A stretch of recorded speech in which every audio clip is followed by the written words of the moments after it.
Welcome to doubt हट maths. मैं सुनील कुमार। प्यारे बच्चों, इस वीडियो में हम करेंगे कक्षा 10वीं गणित के चैप्टर फर्स्ट के मोस्ट इंपोर्टेंट क्वेश्चंस। जी हाँ, वो क्वेश्चन जो अक्सर परीक्षा में पूछे जाते हैं।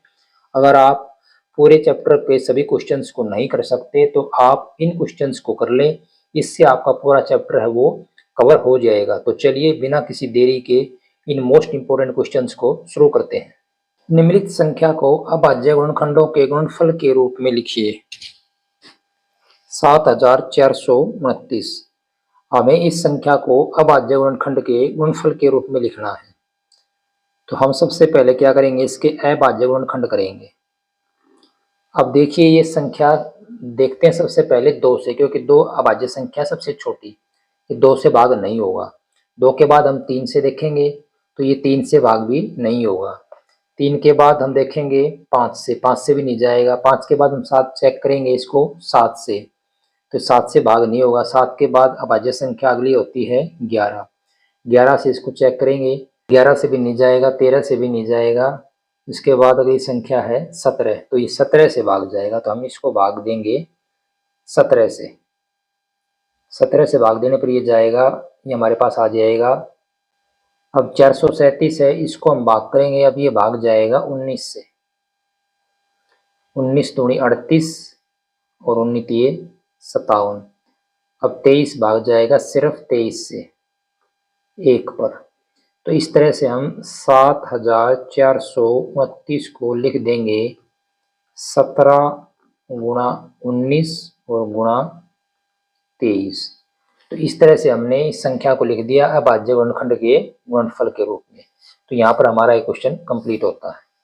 पूर्णांकों के युग्मों के एचसीएफ और एलसीएम ज्ञात कीजिए और इसकी जांच कीजिए कि दो संख्याओं का गुणनफल बराबर है एचसीएफ गुणा एलसीएम। संख्याएं हमारे पास 510 और 92। हम पहले इनके एलसीएम और एचसीएफ निकालेंगे। तो सबसे पहले हम 510 के अभाज्य गुणनखंड करेंगे।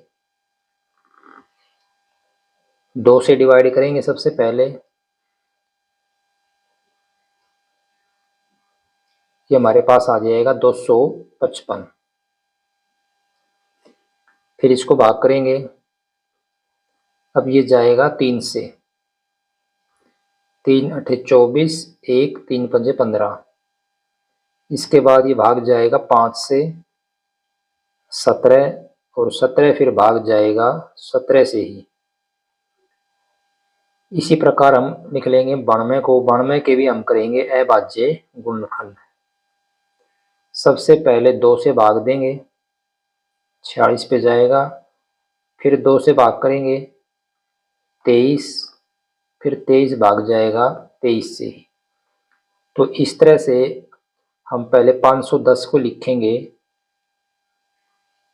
2 गुणा 3 गुणा 5 गुणा 17। फिर लिखेंगे 92 को 2 गुणा 2 गुणा 23। अब देखिए यहाँ से सबसे पहले हमें निकालना है इसका एचसीएफ। तो एचसीएफ यहाँ से हो जाएगा, दोनों के अंदर जो कॉमन है उसको ले लेंगे। देखो यहाँ पर 2 और 2, दोनों के अंदर 2 कॉमन है, 2 को ले लेंगे। इसके बाद इनके अंदर कोई भी संख्या कॉमन नहीं है, तो एचसीएफ क्या हो जाएगा 2। अब निकालेंगे हम इनका एलसीएम। देखो एलसीएम निकालना बहुत आसान है। क्या करना, आपने सभी संख्याओं को लिखना है और जो संख्या 2 बार है उसको सिर्फ 1 बार लेना है। यानी ये 2 और 2 दोनों 2 बार है, तो इसको हम 1 बार ले लेंगे। बाकी इन सभी संख्याओं को हम लिखेंगे। तो इन दोनों में से मैंने 2 को लिख लिया। इसके बाद बची हुई सारी संख्याएं 3 गुणा 5 गुणा 17, और नीचे वाले में 2 गुणा 23। इनकी गुणा कर देंगे हम। तो ये गुणा करने पर हमारे पास आ जाएगा 2 गुणा 3 6 गुणा 5 30, और 30 गुणा 17 510। 510 गुणा 2 1020। 1020 गुणा 23, तो ये हमारे पास आ जाएगा 23,460। तो ये हो जाएगा हमारा एलसीएम। अब हमें क्या करना, जांच करनी है कि दो संख्याओं की गुणा इनके एचसीएफ और एलसीएम की गुणा के बराबर है। तो सबसे पहले हम संख्याओं की गुणा करेंगे। तो संख्याओं का गुणनफल होगा, संख्याएं हमारे पास हैं 510 और 92।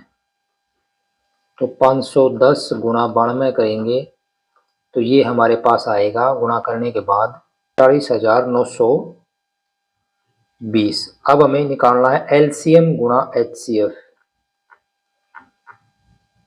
एलसीएम हमारा है 23,460 और एचसीएफ है 2।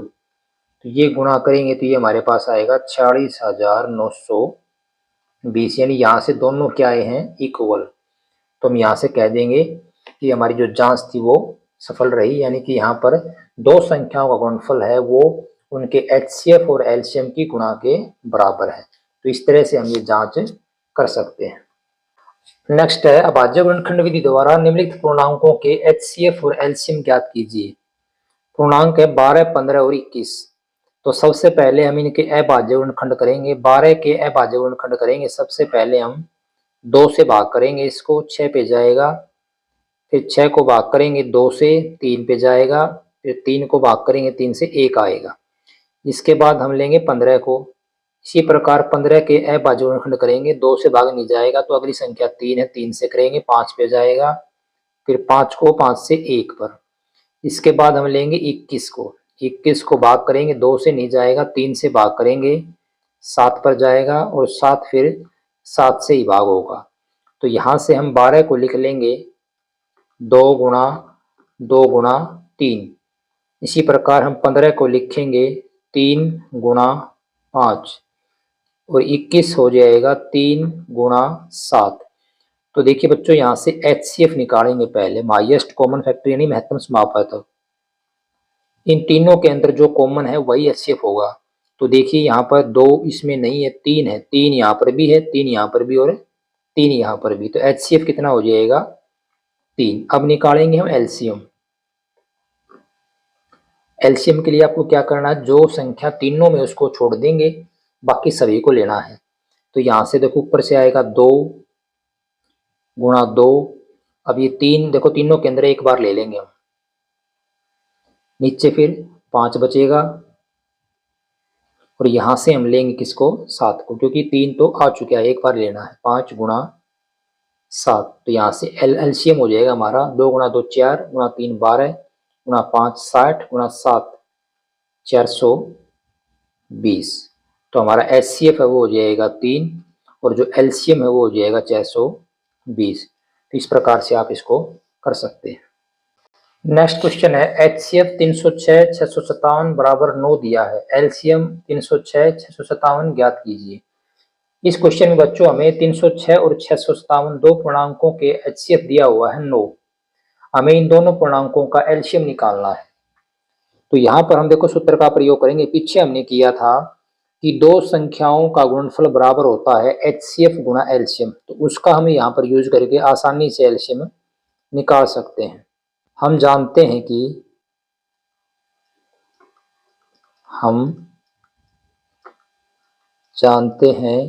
कि दो पूर्णांकों का गुणनफल बराबर एचसीएफ गुणा एलसीएम, उन दोनों का एचसीएफ और इन दोनों का एलसीएम की गुणा। तो यहाँ पर पूर्णांक हमारे पास है 306 और 657। तो हम इन दोनों का क्या करेंगे, गुणनफल। 306 गुणा 657 बराबर एचसीएफ, एचसीएफ हमें दिया हुआ है 9 गुणा एलसीएम। एलसीएम को हम एक्स मान लेते हैं या एलसीएम को आप एलसीएम ही लिख सकते हैं। यहाँ पर यहाँ से देखिए एलसीएम का मान क्या हो जाएगा, 9 है, ये इधर आ जाएगा, यानी 306 गुणा 657 और भाग में 9। 9 से हम काट देंगे इसको, 9 तिये 27, 9 चौके 36। तो एलसीएम हमारे पास आ जाएगा 34 गुणा 657। तो ये जब गुणा करेंगे तो गुणा करने के बाद ही हमारे पास आएगा 22,338। तो यही हमारे इस क्वेश्चन का आंसर होगा। बहुत इंपॉर्टेंट क्वेश्चन है सभी जो मैंने आपको करवाए हैं। तो प्यारे बच्चों, ये था हमारा first video most important question से संबंधित। नेक्स्ट वीडियो में जल्दी हम मिलेंगे। वीडियो अगर आपको पसंद आया हो तो वीडियो को लाइक करना, शेयर करना, और चैनल पर पहली बार है तो चैनल को सब्सक्राइब जरूर कर लेना, क्योंकि आगे से आपको अब ऐसे वीडियोज रेगुलर मिलते रहेंगे। धन्यवाद।